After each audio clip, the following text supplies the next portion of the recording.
Professor. And I would like to invite Dr. Arun Kannan, Consultant Endocrinologist, Madurai Institute of Diabetes and Endocrine Practice and Research, Madurai, over to chairpersons.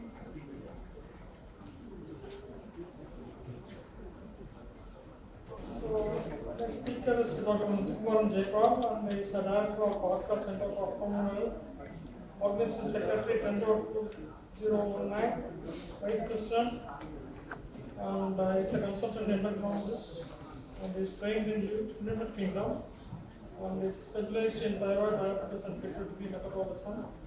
So, over to Dr. Muthukumaran Jayapaul. Thank you, Dr. Arun. Thank you for the Madurai team and Dr. Kumaravel for the warm invitation. It's always a pleasure to be here. My task for this afternoon is to just, there is a paradigm shift among availability of therapies, newer therapies, our SGLT2s, DPP4s, and all new drugs put together. And the bundle of choice is differing from day to day. So my broad overview for this afternoon is there is a lot of still poor glycemic control despite availability of drugs and insulin. What combination therapy would you choose in your patients? And what is the rationale behind choosing SGLT2s and DPP4s early? And what is the clinical evidence and advantages with complications and comorbid conditions? So you've had lots and lots of diabetes care this morning. Still we are lagging behind in glycemic control, blood pressure, cholesterol, everything. We are just around the 50 to 60% mark. And the story remains the same as well as in America and India. We achieve at least just around 60% where we are currently. The problem with diabetes is, type 2 diabetes especially, is it's a silent disease, and at diagnosis we have 50% of population who have complications already, and the pancreatic function is already down by 50%, and these are all evidenced already for many years. And the majority of our patients require an armamentarium of drugs for diabetes, blood pressure and cholesterol, most of them at diagnosis. And as we are all aware that risk of risk of complications increases with HbA1c, and most of our patients are just metformin is not enough for them. So the need for combination therapy is because of we need good control, need for a therapy which would address glucose levels as well as non-glucose effects of type 2 diabetes, and then avoid our complication risks like weight gain, hypoglycemia, and other priorities, patient priorities like your number of drugs, compliance issues, and so on. And we would like one pill, if there is one, to justify us for diabetes therapy as early on. So that's the broad overview. And agencies like the ADA, RSSDI have given us suggestions, and the current guidelines is very open. You can, as a physician, with your patient in front of you, you can choose your whatever drug you want. And that's how independent the new guidelines are. It doesn't tell you use sulfonylurea, you use an SGLT2.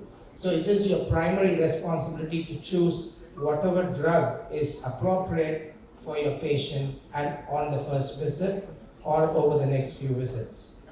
So you can choose your therapies as here. The only thing is whether they have pre-existing heart disease or no heart disease, and then you choose your therapies accordingly. And this is the joint ADA-EASD guidance which showed whatever drug you choose, it should be durable for some time, it should be targeting multiple pathogenic factors like insulin resistance, insulin secretion, and so on, and potential pill burden should be reduced, and other cardiovascular benefits is an advantage. And the same thing with RSSDI tells us that if you are losing out on one or two agents, go for the third agent as early as possible. If you've got established heart disease, then go for an SGLT2 to start off after metformin, or GLP-1 agonist if possible, and other things depending on your postprandial levels. The rationale, what I'm going to talk about today, about early use of SGLT2 and DPP4, is the clinical evidence which is evolving before us, And this combination is on top of metformin therapy. And this is earlier drug choice in patients with both established and high risk of heart disease is based on efficacy, avoiding side effects, particularly hypoglycemia and weight gain. And since the cost of therapy has come down, it becomes an ideal combination. And it offers a safe, rapid, and sustained glycemic control, improvement in insulin resistance and beta cell function. It doesn't have a disadvantage of weight gain or hypoglycemia. And there are combination therapies as one pill, multiple drugs in it, reduces pill burden, and overall it becomes cost effective as well. We're all aware of this data. I'm not going to go by one here, but metformin does a lot of tricks. It reduces hepatic glucose output. It has moderate impact on insulin resistance. Combining it with a DPP-4, it improves insulin synthesis, insulin secretion, and reduces your hepatic glucose output. And whereas SGLT2 reduces glucose reabsorption, and complementarily it improves your insulin action elsewhere, complementing both actions of metformin and DPP-4 put together. And that's how it works. And the newer agents, the DPP-4 works at multiple levels. Decrease incretin effect, it addresses decrease insulin secretion. Your SGLT2 increases your glucose, increased glucose reabsorption as a pathogenesis, it addresses it. And then your metformin addresses your decreased glucose uptake and even neurotransmitter dysfunction, and thereby attacking your hypoglycemia, and that's how it works. So how do we manage our patient? All of it, what we are going to discuss, is on top of lifestyle modification. And if your patient is suitable for metformin therapy, yes, they should be on metformin therapy to start. If metformin is contraindicated or they are intolerant to metformin, we swiftly move on to an SGLT2 and DPP-4 combination.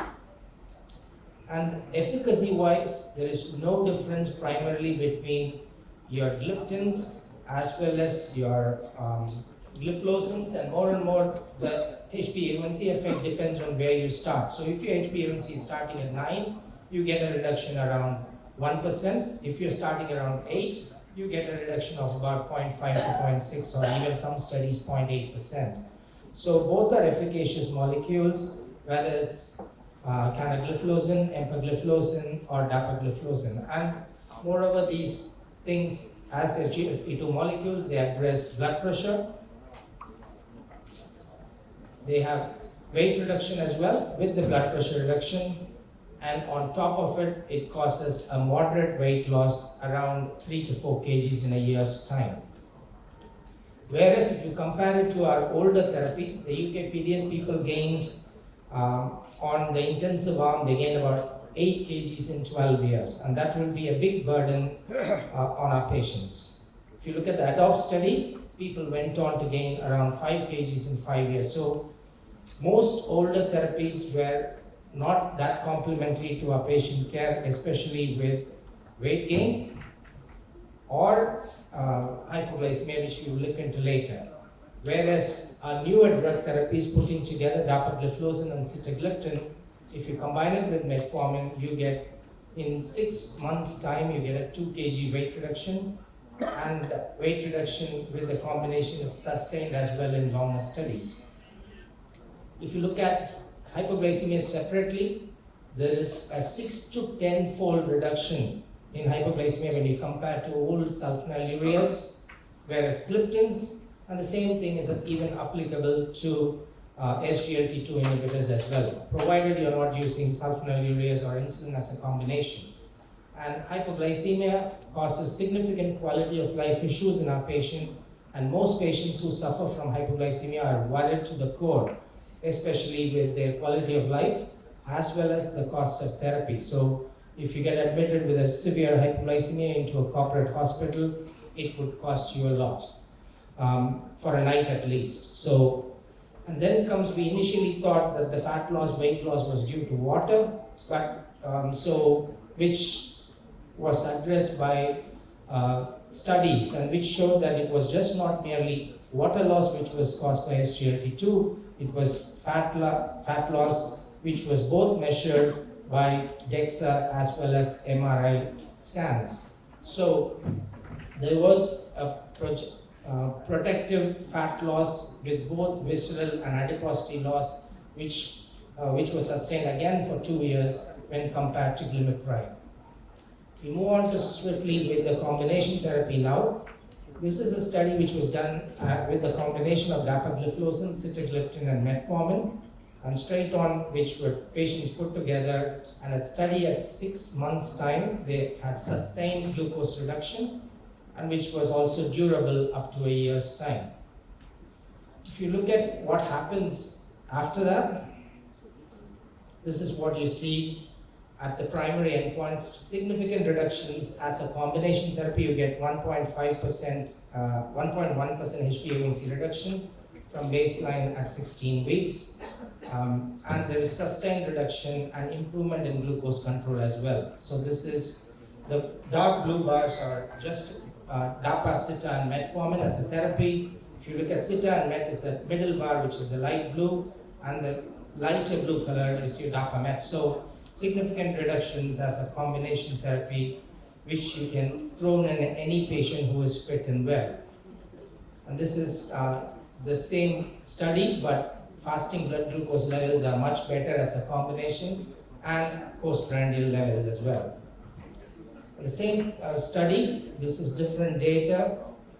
Proportion of patients reaching HbA1c is around 40%, whereas if you use it as a single agent with metformin, you almost efficacious up to 10 to 20%. So your targets are much better achieved with combination therapy. And the same thing applies to not only DAPA, SITA, MET, but it also applies to Empalina as well. And the dosage is, whether it's 25-5 or 10-5, almost they're very, very similar. The left panel is on the drug-naive patients, and the right panel is on a metformin background. And the same story as I showed with DAPA, SITA, MET. Here, the durability of the combination is very good, and as it approaches a year or two, it continues to achieve goals and the durability of action continues. What do we do with patients with cardiovascular complications?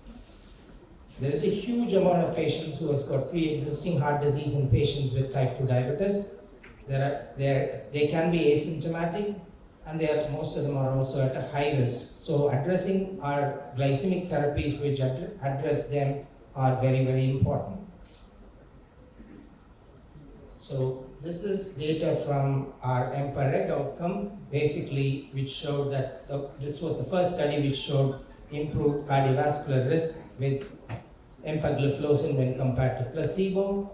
And this is the same empagliflozin when addressing heart failure. So the EMPEROR study looked at patients with reduced LV ejection fraction as 3 parts: reduced ejection fraction, mildly reduced ejection fraction, and preserved ejection fraction.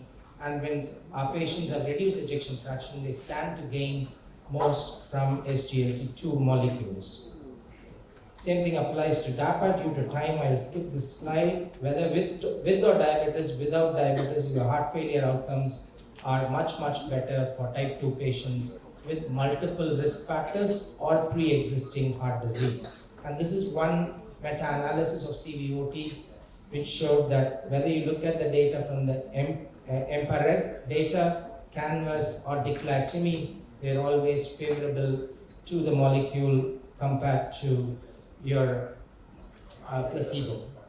Here, these are CVOTs. We know that they are very safe. Sitagliptin examine trial and the TCOS study, they're all looking at DPP-4 molecules, and their 3-point MACE were very safe and not worrying at all. So combining these therapies would address your cardiovascular risk. And the key thing is the heart failure data was better, but the kidney data was even better. And you have to look into the data that most of these patients were already on the STENA2 program of treatment. So they're on diabetic medications, they are on a statin, they are on ARB mostly, So they've got acute cardiovascular risk reduction, and on top of it, just by throwing in an SGLT molecules, you've got about 20% further reduction. Whether it is new onset CKD, whether it's progression of microalbuminuria, or even moderate CKD, patients stand to benefit, whether you look at from the EMPA or even from the data. Dapagliflozin, most of these molecules, it's a class effect, and patients seem to benefit immensely, whether it's the heart or the kidney. The Carmelina, one thing which showed that further the DPP4 molecules reduce albuminuria progression as well. What happens when you use this combination?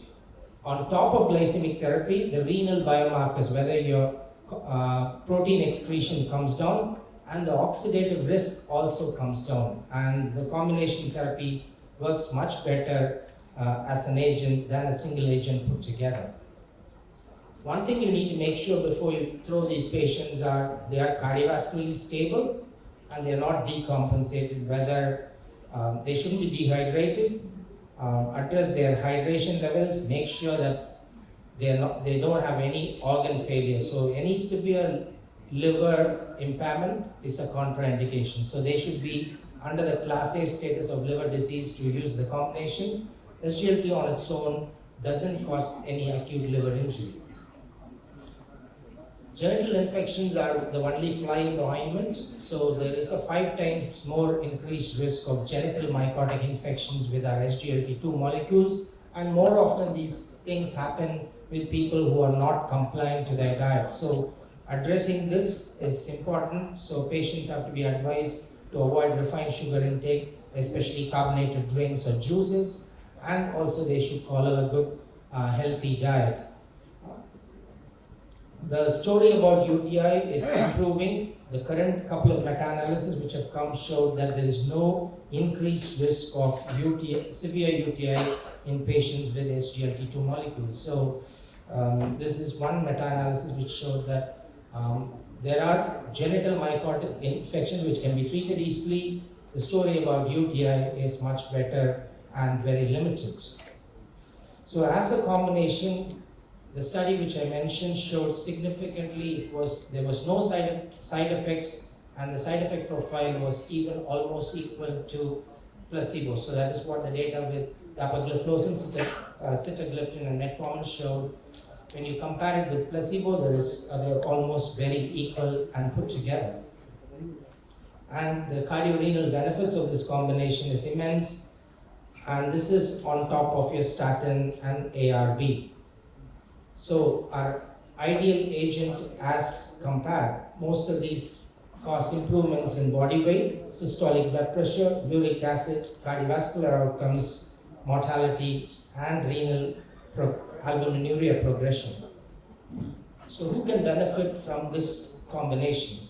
So this is an initial combination therapy. We want to address it.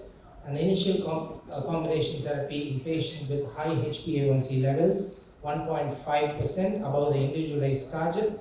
Patients with high CV risk and heart failure risk who have HbA1c 1.5% above the individualized targets. Treatment-naive patients where metformin is contraindicated or they are metformin intolerant.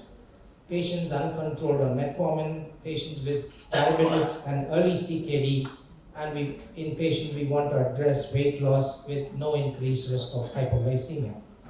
So in summary, poor glycemic control still exists all over India and all over the world. Monotherapy is often not sufficient, and combination therapy is the way forward. And these new combinations provide protection against future weight gain, hypoglycemia, and good durability of effect. And this might be a better combination than our older therapies. Thank you so much for listening. Thanks for your very clear presentation. As we are running short of time, we shall move on to the next topic. And if there is any question and doubts, we shall have later during the lunch interval if time permits. Now I invite next speaker, Dr. Muthukumaran.